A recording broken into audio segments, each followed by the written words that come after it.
अस्सलामुअलैकुम सभी सुनने वालों, इस वीडियो को आप लोग ज़रूर देखें क्योंकि ये बहुत ही इम्पॉर्टेंट वीडियो होने जा रहा है। आँख खोलने वाला वीडियो है। और मैं ये भी कहूँगा कि अगर आपने मेरे चैनल को सब्सक्राइब नहीं किया है तो कर लें, और अगर मेरा वीडियो ये अच्छा लगे तो दूसरों के साथ शेयर भी करें। इंसान को थोड़ा गौर व फिक्र करना चाहिए क्योंकि जानवर गौर व फिक्र नहीं करता है, तो इंसान और जानवर में फ़र्क उसी वक्त होगा जब इंसान गौर व फिक्र करे। तो देखिए, जिस तरह से ये कान जो हैं, दो कान क्या अपने से बन गया है या किसी ने बनाए है? ये दो आंखें अपने से बनी है या किसी ने बनाया है? ये दो होंठ अपने से बना है या किसी ने बनाई है? ये नाक, इसमें दो छेद जो हम लोग सांस ले रहे हैं, निकल रहे हैं, खुद से हो गया है, खुद से बना या किसी ने बनाया?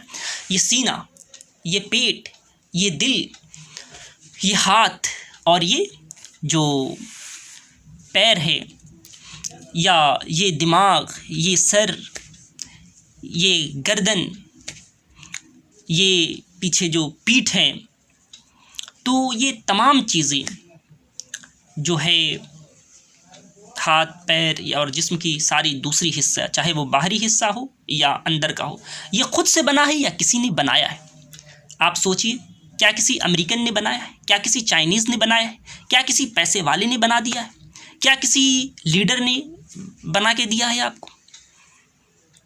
आप खुद से सोचिए कि एक दुनिया में एक मामूली सी एक आपको पान की दुकान खोलना है तो क्या खुद से बन जाता है? उसके लिए कितना मेहनत करना पड़ता है। मैं एग्जाम्पल के तौर पे समझा रहा हूँ कि आपको पहले ज़मीन लेना पड़ता है, फिर उसकी सफाई वगैरह करना पड़ता है, फिर चारों तरफ से उसको ईंट से या किसी भी चीज़ से घेरना पड़ता है, फिर उसको आपको ऊपर छत कर लगाना पड़ता है, उसके बाद डेंटिंग पेंटिंग वो सारी चीज़ें करना पड़ता है, फिर सामान लाना पड़ता है, फिर उसके बाद लोगों को बताना पड़ता है, तब जाके आपकी दुकान तैयार होती है और दुकान फिर आपकी चलती है। तो ये छोटी सी चीज़ में इतना मेहनत, इतना ये करना पड़ता है, तब जाके होता है, अपने आप नहीं होता है। तो ये आपको इतनी कीमती चीज़, इतना खूबसूरत जिस्म कैसे आपको खुद से मिल सकता है, ये सोचिए। तो यही मैं बताना चाहता था कि जिसने ये सारी चीज़ें दिया है उसको आप भुलाइए मत। आप अंधेरे में मत जिए, आप डार्क एज में नहीं जिए। आपकी ज़िंदगी इनकम्प्लीट हो जाएगी, आपकी ज़िंदगी नामुकम्मल रहेगी। आप चाहे कुछ भी बन जाइए, बड़े से बड़ी पोस्ट आप दुनिया में हासिल कर लीजिए, लेकिन आपने ये नहीं पहचाना कि ये किसने बनाया है, ये किस तरह से मिला है, तो फिर आपकी ज़िंदगी अधूरी है, फिर आपकी ज़िंदगी का मज़ा फीका पड़ जाएगा। और अगर इसको आपने पहचान लिया और फिर उस हिसाब से फिर ज़िंदगी गुजारा, तो आपकी ज़िंदगी कहलाएगी कि कंप्लीट है, तो आपकी ज़िंदगी कहलाएगी कि आपकी बेहतरीन। तो ऐसा है कि ये सारी जो चीज़ें हैं, एक मालिक है जो ये ज़मीन, आसमान, सूरज, चाँद, दिन रात करते हैं। वही मालिक ने इस सारी जो कीमती चीज़ है आपकी, वो दिया है, उसकी मर्ज़ी से मिला है। जिस तरह से आप और तरीक़े से भी समझ सकते हैं। तो कहने का मतलब कि उस मालिक को पहचानिए, उस मालिक क्या कहना चाहते, उस मालिक के कहने को मानिए। आप और भी तरीके से समझ सकते हैं, जिस तरह आपका घर है तो उसका मालिक आपके माँ या बाप कोई एक ही होगा। स्टेट, रियासत का मालिक कोई एक होता है। कंट्री, मुल्क का मालिक कोई एक होता है। हम समझाने के लिए ये बता रहे हैं। अगर दो होगा तो आप समझ रहे क्या होगा, मारपीट दोनों आपस में कर लेंगे। तो मालिक सिर्फ एक होता है। हुकूमत एक की चलती है, चाहे वो घर की हुकूमत चले या स्टेट की चले या कंट्री की चले। ठीक उसी तरह ये पूरे दुनिया, ये वर्ल्ड, ये कायनात, ये यूनिवर्स पूरे को चलाने वाला भी दो नहीं हो सकता है, एक ही है जिसके हुक्म से पूरी चल रही है। इतनी खूबसूरती के साथ ये पूरा जो निज़ाम है वो चल रहा है। तो कहने का मतलब उस एक मालिक को, उस मालिक का बहुत सा अच्छा नाम है, उसको पहचानिए और वो क्या चाहते हैं उसको मानिए। तो मालिक अगर हम आसान लफ्ज़ों में बताएं तो मालिक ये चाहते हैं कि आप मुझे पहचानिए और आप मेरी बात मानिए, मैं जो कहूँ वो कीजिए, क्योंकि आपको मैंने पैदा किया है, आप मेरे हुक्म से पैदा हुए। जब आप मेरे हुक्म से पैदा हुए हैं तो आपका काम ये है कि मेरी बात मानिए।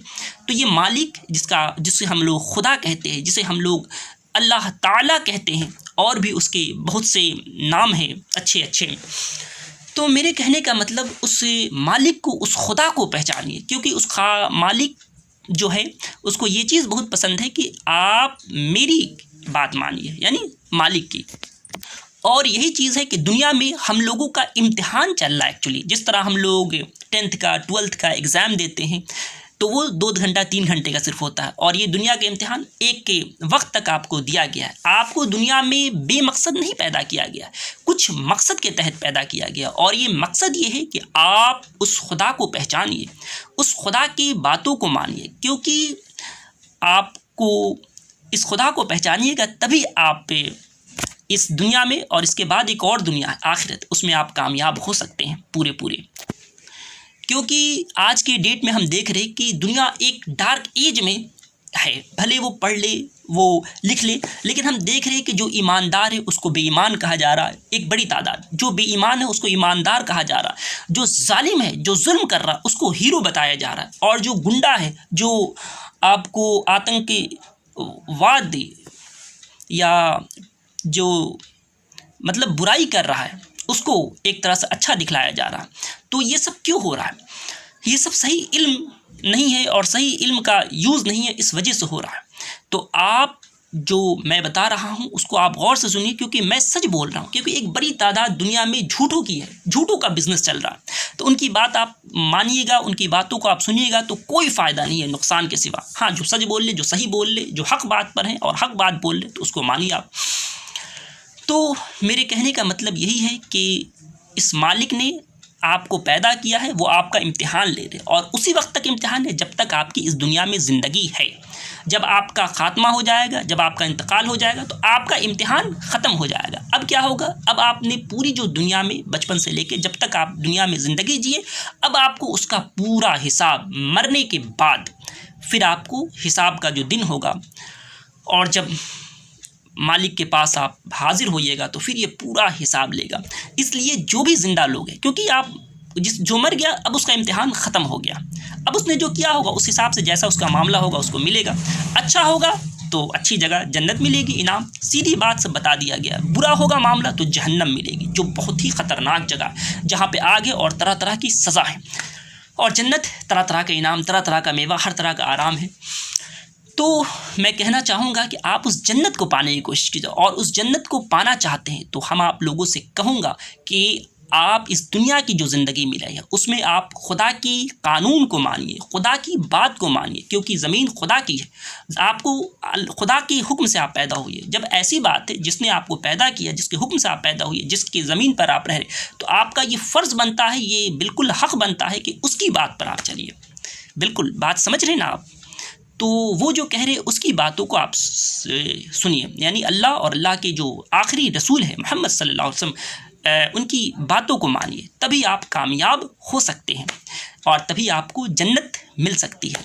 तो हम यही मुझे कहना था कि आप लोग सीधे डायरेक्शन पाए। ये जो ज़िंदगी मिली है, ये जो इम्तिहान है, उसमें आप अल्लाह और अल्लाह के रसूल सल्लल्लाहु अलैहि वसल्लम के कहने पे चलिएगा, तो इस दुनिया में भी आपको कामयाबी मिलेगी, और इसके बाद मरने के बाद एक दूसरी ज़िंदगी फिर है जिसका नाम आखिरत है, वहाँ भी इंशाअल्लाह आमीन कामयाबी मिलेगी। तो आप उस पर चलिएगा। तो आज के लिए इतना ही, तब तक के लिए अल्लाह हाफिज़।